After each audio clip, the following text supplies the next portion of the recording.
வணக்கம். இது ஐபிசி தமிழின் இன்றைய பிரதான செய்திகள். முதலில் தலைப்புச் செய்திகள். கொழும்பில் உள்ள ஜனாதிபதி செயலகத்திற்கு முன்பாக பதட்டமான சூழல். தமிழீழ விடுதலை புலிகள் அமைப்பின் மூத்த தளபதியின் மகள் சட்டத்தரணியாக படிப்பை முடித்துள்ளார். வேட்பாளர் இரட்டை குடியுரிமை விவகாரம் தேர்தல்கள் ஆணைக்குழு கருத்து. இலங்கையில் ரணிலுக்கு ஆதரவாக உருவாகவுள்ள புதிய கூட்டணி. இலங்கையின் உள்நாட்டுப் போரில் உயிரிழந்தவர்களை நினைவு கூறுவதற்கு உரிமையுண்டு விஜித ஹேரத். இலங்கையின் புதிய சட்ட உருவாக்கலில் முக்கிய பங்கு வகிக்கவுள்ள அமெரிக்காவின் யோசனைகள். தமிழீழம் உருவாகியிருந்தால் அது இஸ்ரேலாக மாறியிருக்கும், தென்னிலங்கை யாசா போன்று அழிந்திருக்கும் என்கின்றார் விமல். தொடர்பென விரிவான செய்திகள். ஜனாதிபதி செயலகத்திற்கு முன்பாக இன்று காலை பதட்டமான சூழல் ஏற்பட்டுள்ளது. லஞ்ச ஊழல் மற்றும் வீண்விரியத்திற்கு எதிராக பிரஜா சக்தி அமைப்பினால் முன்னெடுக்கப்பட்ட கவனஈர்ப்பு போராட்டம் காரணமாக இந்த நிலைமை ஏற்பட்டுள்ளது.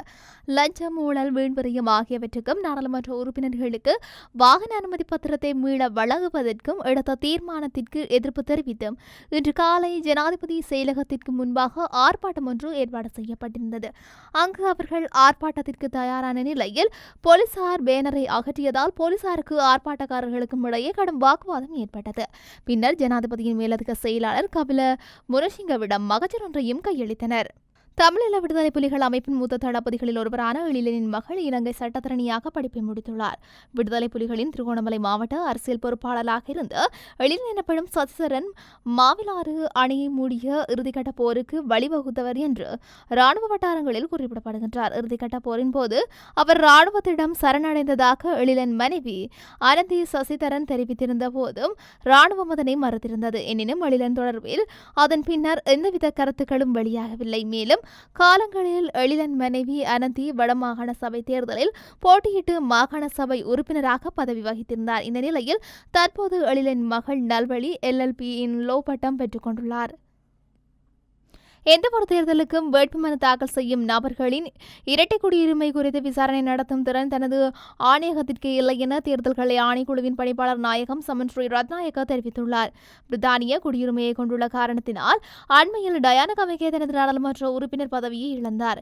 இந்த சம்பவத்தின் பின்னர் நாடாளுமன்ற உறுப்பினர்களின் இரட்டை குடியுரிமை தொடர்பில் ஆராயப்பட்டு வருகின்றது. இதேவேளை வேட்புமனுவை தாக்கல் செய்யும் ஒருவரின் குடியுரிமை தொடர்பில் பரிசீலிக்காது ஏன் என்பது தொடர்பில் தேர்தல்கள் ஆணைக்குழுவிடம் கேள்விகள் எழுப்பப்பட்டுள்ளன. அதற்கு பதிலளிக்கும் வகையில் இரட்டை குடியுரிமை குறித்து விசாரணை நடத்தும் திறன் ஆணைக்குழுவிற்கு இல்லை என தெரிவிக்கப்பட்டுள்ளது. அதே நேரம் இரட்டை பிரஜா உரிமை கொண்ட ஒருவர் தேர்தலில் போட்டியிட்டால் அவருக்கு எதிராக எந்த ஒரு நபரும் சட்ட நடவடிக்கை எடுக்க முடியும் என சமன்ஸ்ரீ ரத்நாயக்க தெரிவித்துள்ளார். அந்தந்த தேர்தலுக்குரிய சட்ட மூலங்களுக்கு ஏற்ப நடவடிக்கை மேற்கொள்ள மாத்திரமே எங்களால் முடியும். சட்டங்களை மீறி எங்களால் செயற்பட முடியாது. குறித்த ஒரு நாளிலேயே வேட்புமனு தாக்கல் செய்ய வழங்கப்பட்டிருக்கின்றது. இந்த குறுகிய காலப்பகுதிக்குள் இவ்வாறான விசாரணைகளை மேற்கொள்ள முடியாது. அதற்கான திறனும் எங்களிடமில்லை என்று அவர் சுட்டிக்காட்டியுள்ளார். ஜனாதிபதி ரணில் விக்ரமசிங்கவுக்கு ஆதரவை வழங்கும் வகையில் புதிய அரசியல் கூட்டணியை உருவாக்குவது தொடர்பில் 2 அரசியல் கட்சிகளின் பிரதிநிதிகள் பேச்சுவார்த்தையில் ஈடுபட்டுள்ளனர்.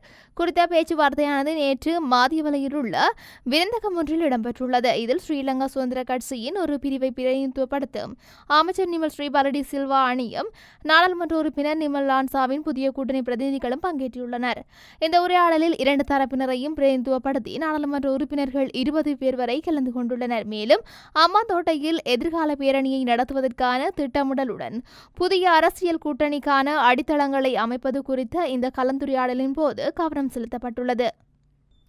இலங்கையின் உள்நாட்டுப் போரில் உயிரிழந்தவர்களை நினைவு கூறுவதற்கும் உறவினர்களுக்கும் தோழர்களுக்கும் உரிமை உள்ளதாக தேசிய மக்கள் சக்தி நாடாளுமன்ற உறுப்பினர் விஜித ஹேரத் தெரிவித்துள்ளார்.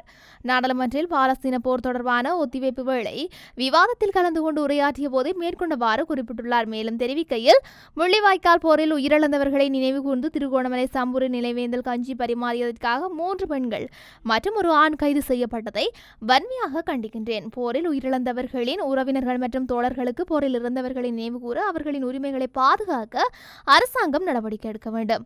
நாக்பா சம்பவத்தில் இருந்தவர்களை நினைவு கூறும் நாளை ஐக்கிய நாடுகள் சபை பிரகடனப்படுத்தியுள்ளது. இதேபோன்று உள்நாட்டு போரில் இருந்தவர்களை நினைவு கூறுவதற்கு இலங்கையர்களுக்கும் உரிமை உண்டு. போரில் இருந்தவர்களை நினைவு கூறும் உரிமையானது சர்வதேச ரீதியாக ஏற்றுக்கொள்ளப்பட்ட உரிமை எனவும் இலங்கையிலும் அந்த உரிமை உறுதிப்படுத்தப்பட வேண்டும் எனவும் நாடாளுமன்ற உறுப்பினர் விஜித ஹேரத் வலியுறுத்தியுள்ளார்.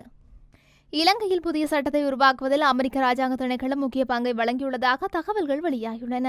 இந்த புதிய சட்டம் அனைத்தும் தன்னார்வ தொண்டு நிறுவனங்களையும் ஒரே அமைப்பின் கீழ் பதிவு செய்ய வழிவகுக்கும் என்று எதிர்பார்க்கப்படுகின்றது. குறித்த சட்டமூலத்தின் இறுதி வரைவு வர்த்தமானி அறிவித்தலில் அறிவிக்கப்பட்டுள்ளது.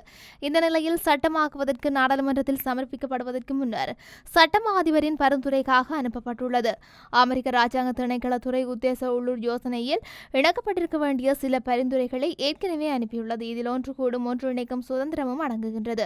தற்போது தேசிய அளவில் 1786 பதிவு செய்யப்பட்ட தன்னார்வ தொண்டு நிறுவனங்களும், மாவட்ட அளவில் 1636 நிறுவனங்களும், பிரதேச அளவில் 38,524 நிறுவனங்களும் பதிவு செய்யப்பட்டுள்ளன. அதேவேளை இலங்கைக்கு அண்மையில் பயணம் மேற்கொண்ட தெற்கு மற்றும் மத்திய ஆசிய விவகாரங்களுக்கான அமெரிக்க உதவி ராஜாங்க செயலாளர் டொனால்ட் லூ இந்த சட்டம் தொடர்பான சாத்தியமான தாக்கங்களை ஆராய்ந்துள்ளார். தமிழீழம் ஏற்பட்டிருந்தால் தென்னிலங்கை தற்போதைய பாலஸ்தீனமாக மாறியிருக்கும் என நாடாளுமன்ற உறுப்பினர் விமல் வீரவன்ச தெரிவித்துள்ளார். பாலஸ்தீன பிரச்சினை தொடர்பான ஒத்திவைப்பு வேளை பிரேரணை நேற்று செவ்வாய்க்கிழமை நாடாளுமன்ற உறுப்பினர் ராபு ஹக்கீமால் முன்வைக்கப்பட்டது. குறித்த பிரேரணை மீதான விவாதத்தின் போது அவர் இவ்வாறு குறிப்பிட்டுள்ளார். தொடர்ந்தும் கருத்து வெளியிட்ட அவர், எமது நாட்டின் முப்படையினரும் இணைந்து பயங்கரவாதத்தை முடிவுக்கு கொண்டு வந்தனர். அவ்வாறு இல்லாவிட்டால் தெற்காசியாவின் இஸ்ரேலாக தமிழீழம் உருவாக்கப்பட்டிருக்கும். தமிழீழம் உருவாக்கப்பட்டிருந்தால் தென்னிலங்கை தற்போதைய பாலஸ்தீனமாக மாறியிருக்கும். தமிழீழத்திற்கு அப்பாற்பட்ட பிரதேசங்களில் அனைத்தும் ஒன்று காசா எதிர்நோக்கியுள்ள பிரச்சினைகளுக்கு முகம் கொடுக்கும். விடுதலை புலிகளின் தலைவர் வேலுப்பிள்ளை பிரபாகரனின் உயிரை காப்பாற்ற அமெரிக்காவின் கடற்படை கப்பல் ஒன்று அப்போது இலங்கையை அண்மித்த சர்வதேச கடற்பரப்பிற்கு வந்திருந்ததை நாம் அறிவோம். அன்றுடன் பாலசிங்கம் பிரித்தானியாவிலிருந்து விடுதலை புலிகளுக்காக வேலை செய்தார். அவரின் மனைவி விடுதலை புலிகளின் சீருடையுடன் பணியாற்றினார். ஆனாலும் அவர்களை இலங்கையில் ஒரு இஸ்ரேலை உருவாக்க முடியாமல் போனது. பாலஸ்தீனத்தின் எஞ்சியுள்ள பகுதிகளை இஸ்ரேல் ஆக்கிரமித்து வருகின்றது. சுதந்திர பாலஸ்தீனம் உருவாக்குவதை தடுக்க அமெரிக்கா அதன் அதிகாரங்களை பிரயோகிக்கின்றது. பாலஸ்தீன மக்கள் தற்போது அனுபவித்து வரும் துன்பங்களை நாங்கள் அனுபவித்திருக்க வேண்டிய ஒன்று.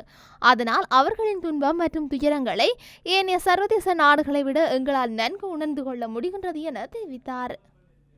இத்துடன் இன்றைய பிரதான செய்திகள் நிறைவடைகின்றன. தொடர்ந்தும் செய்திகளை அறிந்து கொள்ள IBC தமிழ் நியூஸ் என்ற எமது யூடியூப் பக்கத்தினூடாக இணைந்திருங்கள். நன்றி.